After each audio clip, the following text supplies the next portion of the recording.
Hello, and Jambo, welcome back to the channel. Today I want to talk about a behavior that usually catches most parents off guard, and that is when your toddler decides to hit, bite, or even scratch you. I know it has never happened to me, believe me. So today I want us to talk about why it happens, what you should do, and why it matters. If you're a parent of a toddler, you know what to expect. They are all over the map. They are so impulsive. They are so curious. They touch everything. Everything goes to the mouth, because definitely that is where they are. I still remember the first time it happened to me. I was helping these little toddler to put on their clothes. And I'm just, of course, minding my own business of putting on these clothes, and before long I had the cute little hand right on my face with a beautiful slap, and of course, shocked. I froze. I was shocked. I was intrigued, and before long I'm looking at him and he is laughing. And before I could even think through it, I received another one. And I'm thinking, oh, what happened? Did I do anything wrong? Did I do something to really trigger the child to really have this behavior? The reality is, no. You are not a bad parent when your child is doing that. You're not doing anything wrong. And actually, your toddler is not trying to be bad. This is a phase. Yes, a phase, but it is not a phase that they will outgrow. It is a phase that they are really giving us an avenue to teach them what it is acceptable and not acceptable, because toddlers are not born knowing the behavior that is prosocial and that which is not.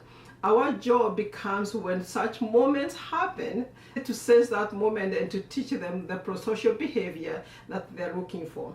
So first, why do they do that? Why do they use their cute little teeth, their cute little hands, or their nails to really do all those things? Actually, there is a logical reason why. They are looking for ways to communicate. This is the time that the toddlers are experimenting the world. They don't have the words to express themselves or even their needs.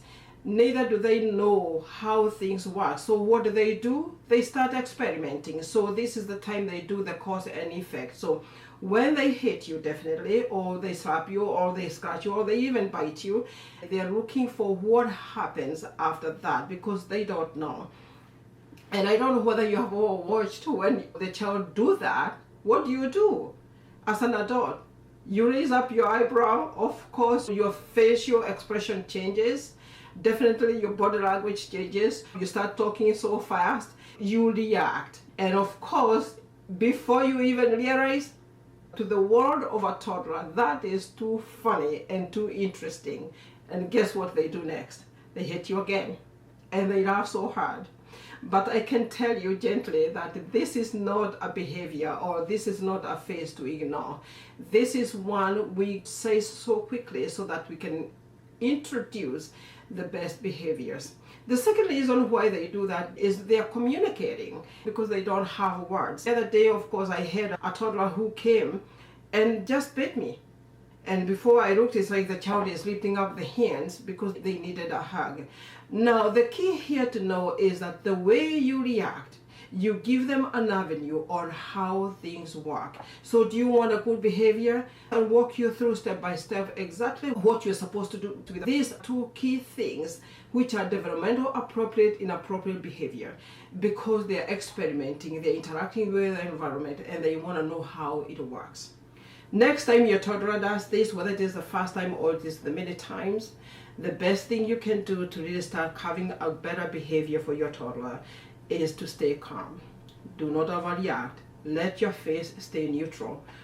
Do not have extra movements that happens when such things happen, and do not overreact at all. In fact, you remain in neutral completely, and then gently you tell them, we do not hit. Gentle hands. And immediately you model. You get their hand and you put it on your body and you say gentle hands. If it is food, I know you're asking when you're bit, what did you do? I went and showed the child biting hurts. We bite food. We put food in the mouth. Food. And at least it was lunchtime, and so I was able to show the child the food. And then if the child is receptive, If the child is receptive on the gentle hands, give a positive feedback, a positive reinforcement immediately. That is the time you react. Now you offer the smile, you offer the good job, you offer the high five if the child is responsive to such things. And now that behavior is on the lookout. So when your toddler uses now soft hands even to another person or to a stuffed animal, use reinforcement immediately. Allow them to know that they are using the skill that you just introduced to them, and you have replaced the behavior that they were using. If the child does not respond, and of course they continue hitting, or they continue biting, or they continue slapping you, and of course they are laughing so hysterical because again maybe you had reacted in the past, or this is the first time, so they didn't want to push the boundary to see exactly how you're going to do it. So the best thing you can do is to make sure that you set loving but very strict boundary, because a loving, soft, subtle but very serious voice always goes an extra mile instead of the discipline, because you don't discipline a behavior which you have not set the boundary. And this is the time to form the boundary. And the boundary is, now if you do this again, I will have to put you down. If you're holding the child, I will have to put you down. And of course they will do it at that time. Definitely they will.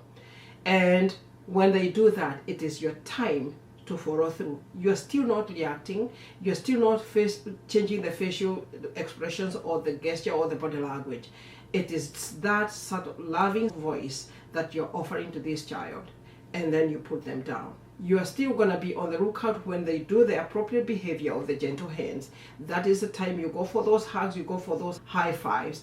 And then for this child who have repeated 3 times, it is time to redirect to another activity. If it is playing the toys, or if it is playing a game, so that you have a moment now to model exactly how you talk to other people. You are asking, why does this all matter? No, it matters because again, raising a toddler it's a long life journey. In fact, this is the time you form the foundation of the pro-social behavior, the respect of other people's space and also their body, and also them being respected, because not long when your toddler will hit another child and they will be hit back or they will be scratched, and of course they don't know what danger is or what inappropriate is. This is the time that we are teaching them exactly those things. It is a time when we have this beautiful window of communicating to the toddler, understanding what they're telling us, and then giving them the feedback. I have had parents who say it's just a phase. It is not a phase. We are training them and teaching them the appropriate behavior on how to do things, and the sooner we address this, the better. The better it is for the child to form those good habits that we are looking for. Very soon your child will be 2, there will be 3, and the behavior we allowed to happen at toddlers when they did not know anything about the behavior issues is what is going to be carrying around. So next time your toddler does this, again, let's recap. You stay calm.